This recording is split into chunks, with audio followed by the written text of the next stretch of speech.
Mula-mula mual, muntah Mula-mula gitu. mual muntah. Perutnya Oke. nggak enak, kembung. Kalau awal-awalnya mungkin diare, tapi Oh. makin kesini bisa jadi malah nggak bisa pup karena nyumbat. Kalau misalnya si cacingnya itu tambah lama tambah banyak, kan dia kalau misalnya buka arisan gitu atau mungkin mereka punya perkumpulan taruna cacing Bikin gitu. festival Bikin konser. festival konser gitu kan, mereka akan menyumbat seluruh rongga usus sehingga bisa terjadi blokade.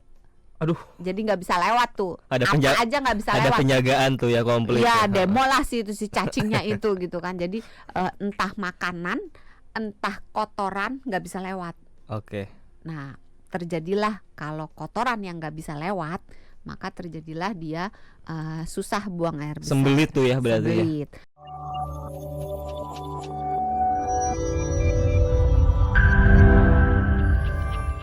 Kondisi seperti apa hingga orang makhluk hidup itu terkena cacingan? Apakah cacingnya jumlahnya banyak atau gimana? Ya, jadi terlepas dari tadi si cacingnya itu jalan masuknya melalui mulut gitu, tertelan dari makanan, dari minuman, atau dari kulit gitu kan, atau dari kuku, terus anak atau lewat benda misalnya tadi yang tadi cacing kremi itu karena kecil bisa ada di spray, di pakaian, bahkan kalau si anak itu misalnya karena kan anusnya akan gatel, anaknya ini akan garuk-garuk kan. Oke. Kadang bisa sampai ke alat kelaminnya, dia garuk-garuk. Nah karena dia garuk-garuk maka telurnya pindah ke kukunya kan. Nah terus misalnya dia pegang mainan, terus kan anak kecil jarang main sendiri, biasanya main rame-rame kan. Nah kalau berbagi mainan akan terjadi kemungkinan penularan. Oke. Atau kalau misalnya dia tangannya itu langsung dipakai buat nyomot makanan, ketelan lagi, maka si anak itu si telurnya balik lagi, Oke. menginfeksi dirinya lagi gitu. Nah ciri-cirinya bagaimana kita tahu gitu kan, ini orang ini kena cacingan atau enggak, pertanyaannya itu kan. Nah sebenarnya susah. Susah. Iya. Kenapa? Karena kalau cacingnya sedikit dan masih baru pindah gitu, baru ngekos di saluran pencernaan kita, itu belum banyak menimbulkan gangguan. Oke. Tapi dengan semakin lama, semakin banyak, mereka kan biasanya berkembang biak tuh. Ada pernikahan antar cacing, weh.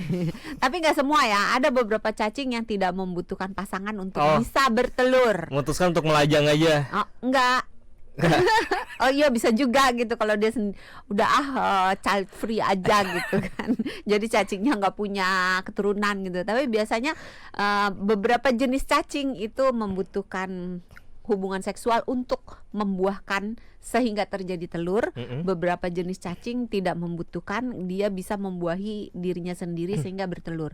Nah kalau telurnya tambah banyak, terus jumlah populasi cacingnya tambah hari tambah banyak, karena yang telur jadi netes, yang netes jadi gede, ntar bertelur lagi terus, maka badan kita akan mulai mengalami gejala.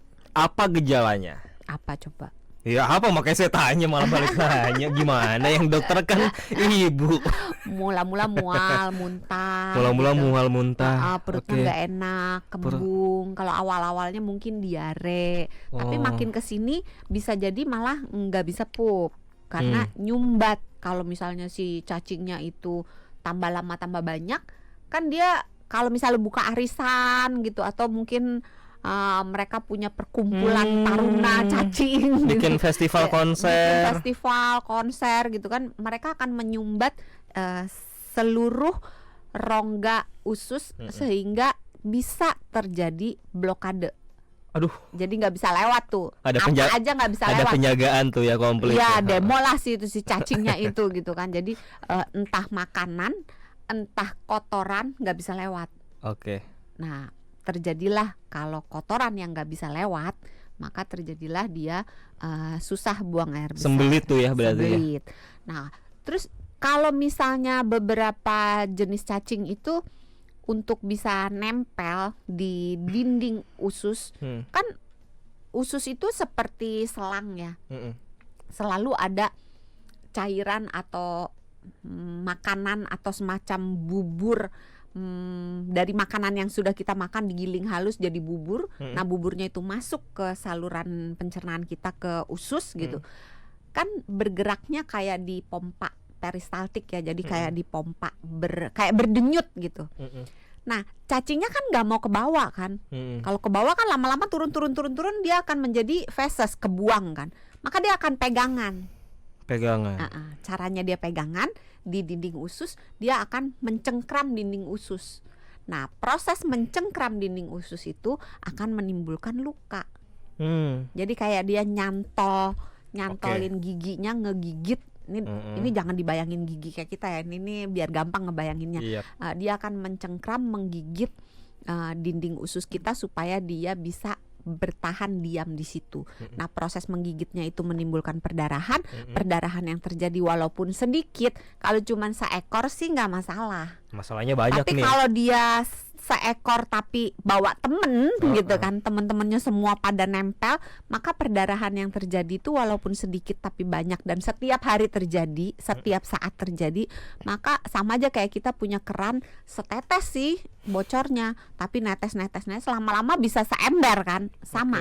Jadi darahnya akan keluar terus sehingga kita jadi anemia. Nah, muncullah gejala-gejala anemia. Ya lemes, ya orangnya cepet capek, ya orangnya pucet, ya orangnya suka deg-degan, suka kedinginan tangan dan kakinya, rambutnya jelek, kukunya jelek. Jeleknya dalam arti rapuh gitu ya, cepet rontok, ujungnya pecah-pecah kalau rambut gitu. Nah, terus karena si cacing ini beberapa spesies makannya nggak punya sumber makanan lain kecuali makanan yang ada di situ, maka dia akan ikut makan makanan yang seharusnya buat badannya orang yang punya badan gitu kan. Nah, karena dia ikut makan, maka orangnya akan kekurangan nutrisi, kurang gizi. Jadinya. Makin lama dia akan terjadi kekurangan gizi, makin lama akan makin kurus, berat badannya makin turun, perutnya mungkin bisa jadi buncit tapi berat badannya akan makin turun. Pada anak-anak tumbuh kembangnya akan terganggu. Emang bisa ya, Dok, kalau berat badan turun masih buncit? Bisa. Oh, bisa ya? Bisa. Oh. Itu kalau lihat foto yang trending banget yang mau yang anak yang kelaparan banget tuh, yang udah dideketin burung, mau dimakan burung, ingat ya? Yang foto itu kan kurus banget, tulangnya udah kelihatan, tapi kan perutnya buncit. Oh iya, buncit. Ingat kan? Iya. Nah, itu. Jadi bisa terjadi orangnya tambah kurus tapi tambah buncit. Ini pertanyaan yang pasti banyak banget orang tanyain. Cacingan itu cuma buat anak-anak aja nggak sih, Dok? Atau orang dewasa juga bisa kena cacingan? Semua orang, tidak mengenal umur. Tidak mengenal umur. Tidak mengenal umur. Nggak berarti anak-anak lebih rentan, enggak ya?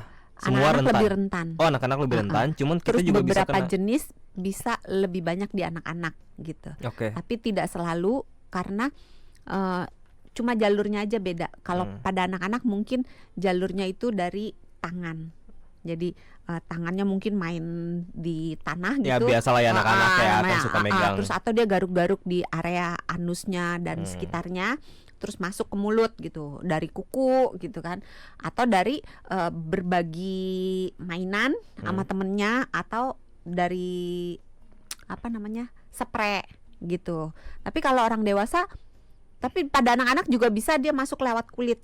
Jadi kalau dia telanjang kaki, ada beberapa jenis cacing yang bisa tembus ke kulit, masuk ke dalam, dan dia akan berkelana di dalam tubuh kita. Tapi kalau anak-anak lebih banyaknya dari tangan terus dimasukin ke mulut gitu ya. Sama dari kaki. Sama dari kaki. Kulit.